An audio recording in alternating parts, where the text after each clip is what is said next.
नाज़रीन आदाब, अली वारसी एक मरतबा फिर नया दौर के प्लेटफॉर्म से आपके सामने हाजिर है और आज भी मैंने कहा एक अपडेट है, ज़रा जल्दी जल्दी से आपसे बात कर ली जाए। तो खान साहब ने कुछ बात की है सहाफ़ियों से आज, सबको मालूम ही होगा, लेकिन मैं उसके ऊपर एक छोटा सा अपना वर्जन देता चलूँ कि क्या बात की है और उसका असल में वाक़या क्या है।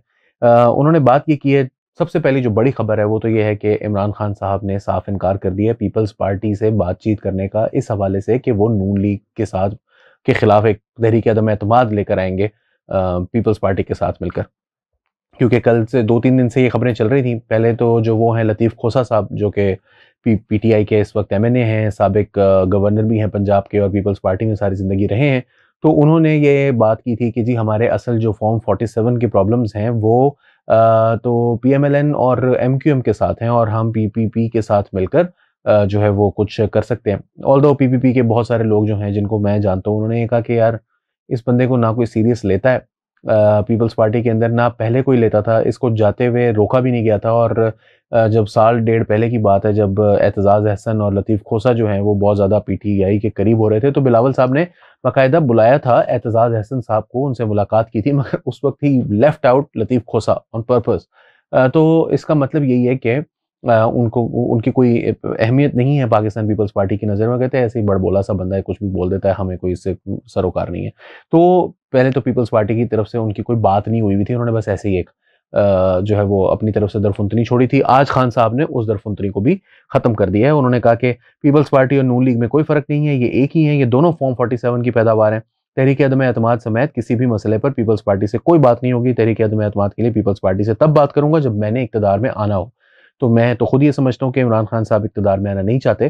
जो उनके सपोर्टर्स हैं वो ये समझते हैं कि वो इसलिए नहीं आना चाहते कि वो पावर जो है उनके लिए कोई मतमाए नज़र नहीं है, लेकिन मेरा ये ख्याल है कि इस वक्त पावर लेना जो है उनके लिए नुकसानदेह ज़्यादा होगा। ऑपोजिशन में वो खुश हैं।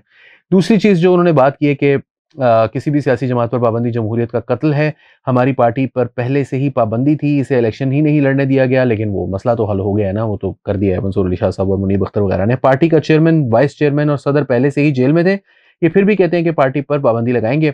मरीम नवाज कहती है कि जजेस ठीक नहीं, जजेस तब ठीक थे जब इनके केसेस खत्म किए गए। अब इस पे कोई बहरहाल दो राय नहीं हो सकती कि खान साहब बिल्कुल ठीक कह रहे हैं कि मरीम नवाज को जजेस अभी बुरे लग रहे हैं, मगर ये अदलिया नहीं, उनके केसेस जो थे वो यकायक। और मुझे ये मसला नहीं है कि केसेस जेन्युइन थे या नहीं थे, मेरे ख्याल में बहुत सारे केसेस जो थे वो जेन्युइन नहीं थे, मगर जिस तरह से वो ख़त्म किए गए वो भी बहुत एक फिल्थी प्रोसेस था, जिसके अंदर लग रहा था कि यार ये कोई जो है ना वो दो नंबरी हो रही है। और जिस तरह से चलाए गए उसमें भी कोई शक नहीं है कि वो भी दो नंबर तरीके से ही चलाए गए थे। खान साहब के दौर में थे तो इसलिए वो अच्छे थे, तो खान साहब को अब बुरे लग रहे हैं। साबिक वज़ीर आज़म ने कहा कि इस मखसूस एलीट तबके की 60 साल से मुल्क पर कब्जे और हुक्मरानी जारी है, जिसका इमरान खान साहब खुद भी हिस्सा है। एलीट ने अपने मफादात के तहफ़्फ़ुज़ के लिए मुल्क को दाव पर लगा दिया है। यही एलीट मुल्क में साफ शफाफ इंतखाबात का इनेकाद नहीं चाहती। 2018 में भी यही एलीट थी जिसने साफ शफाफ इंतखाबात नहीं करवाए थे, इमरान खान साहब को पावर में लेकर आई थी। यही एलीट जो है वो इमरान खान साहब के दाएँ बाएँ थी। सारी ज़िंदगी उनके, वो चाहे पहले जहांगीर तरीन और अलीम खान वगैरह की सूरत में जब वो उनके खिलाफ भी गए तो भी पूरी तरह से आर्मी उनके साथ थी। आज भी आर्मी का एक बड़ा जो तबका है वो उनके साथ है, ऑफिसर्स कोर का भी बड़ा तबका उनके साथ है। और साथ साथ याद रखें कि वो मलिक रियाज के सबसे इम्पोर्टेंट जो पिछले 5-6 साल में प्रॉक्सी रहे हैं वो इमरान खान साहब हैं। उन्होंने कहा कि बन्नू वाक़े की सख्त अल्फाज में मज़म्मत करता हूँ, इससे हालात मज़ीद ख़राब होंगे। सबको पता है बन्नू वाक़े के दौरान मिलिट्री ने निहत्ते लोगों पर फायरिंग की। मेरा मुतालबा है कि बन्नू वाक़े की जुडिशल इंक्वायरी की जाए। दहशतगर्दी के खिलाफ जंग उस वक्त तक नहीं जीती जा सकती जब तक कौम साथ ना हो। सहाफ़ी ने इमरान खान से सवाल किया कि केपी हुकूमत का बयान है कि बन्नू में अमन मार्च के अंदर से शरपसंदों ने फायरिंग की, जिस पर इमरान खान ने जवाब दिया कि सबको पता है रैली पर फायरिंग किसने की, और वज़ीर आला केपी जब मिलेगा इनसे कहूँगा कि बन्नू वाक़े पर सख्त मौक़िफ़ इख्तियार करें। दो प्रॉब्लम्स हैं। इमरान खान साहब बिल्कुल ठीक कह रहे हैं कि फ़ौज ने ये किया होगा, यकीनन मुझे भी यकीन है कि वहाँ पर ये बात कही जा रही है उनके मुखालिफिन की जानिब से कि जी ये कैंटोनमेंट के अंदर घुसे क्यों, ये पहले भी 9 मई को घुसे थे, ये अब दोबारा भी जो है वो कैंट के अंदर घुसे हैं, तो इनकी ये तरीका ही गलत है। Granted, but at the same time इसका एहतजाज का मतलब ये जो है वो एहतजाज हो रहा है तो उसके ऊपर गोली चलाना, मेरा ख्याल है 9 मई को गवर्नमेंट ने बिल्कुल ठीक किया था, आर्मी ने बिल्कुल ठीक किया था, उनके ऊपर गोली नहीं चलाई। उन्होंने गलती ये की कि उनके ऊपर उस तरह से केसेस नहीं चलाए बनाए जिस तरह से बनाकर चलाने चाहिए थे, और उनको सज़ा मिलनी चाहिए है। जो 9 मई के परपेट्रेटर्स हैं इन लोगों को भी उसी तरह सज़ा देनी चाहिए थी, गोली चलाने की ज़रूरत नहीं थी। But at the same time जो इमरान खान, और मैं उनकी इस बात से बिल्कुल इत्तफाक करता हूँ कि ये जुडिशियल इंक्वायरी होनी चाहिए, मगर मैं एक और मुतालबा भी करता हूं कि खड़कमर वाकया जो कि इमरान खान साहब के दौर में हुआ, जब पीटीएम के लोगों को तकरीबन 13, कुछ लोग कहते हैं, कुछ लोग कहते हैं 8, कुछ लोग कहते हैं 26, 13 की फिगर जो है वो मोस्टली जो है वो एक्सेप्टेड है, एडमिटेड है कि वो दुरुस्त फिगर थी। तो उन लोगों की जो बात थी उनकी इंक्वायरी आज तक नहीं हुई, बल्कि उल्टा उस जमाने में इसी तरह से हश हश किया गया उस सारे वाक़े को, उस सारे इंसिडेंट को जिस तरह से आज किया जा रहा है। उस जमाने में भी मीडिया के ऊपर इस पर बात करने पर पाबंदी थी, आज भी इसके ऊपर बात करने की मुकम्मल तौर पर खामोशी है।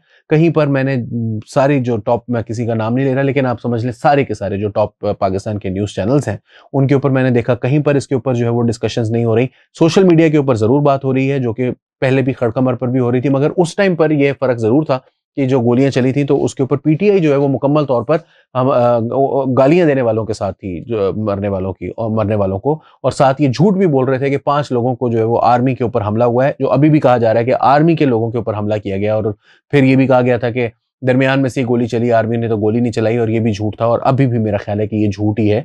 जाहिर है मैंने तो इंक्वायरी नहीं देखी, तब भी कोई इंक्वायरी नहीं हुई थी, अभी कोई नहीं हुई। मेरा ख्याल है अभी भी ये झूठ ही है कि मजमे के अंदर से गोली चलाई गई, ये गोली भी वहीं से चलाई गई होगी यकीनन। लेकिन ये आर्मी की ट्रेनिंग इस तरह की होती है, एक तो पहली बात ये कि उनके साथ जाके पंगे नहीं करने चाहिए, दूसरी बात ये कि अगर किसी ने पंगा किया तो उनको ट्रेन करें कि अपने लोगों पर गोली नहीं चलानी। बट मोस्ट इंपॉर्टेंटली जो खड़कमर वाकया है, अगर उसकी इंक्वायरी नहीं होती तो फिर ये वाकये की इंक्वायरी भी नहीं होगी, क्योंकि ये एक पैकेज होता है। ये नहीं हो सकता कि कुछ वाकयात को छोड़ दिया जाए, कुछ को ले लिया जाए।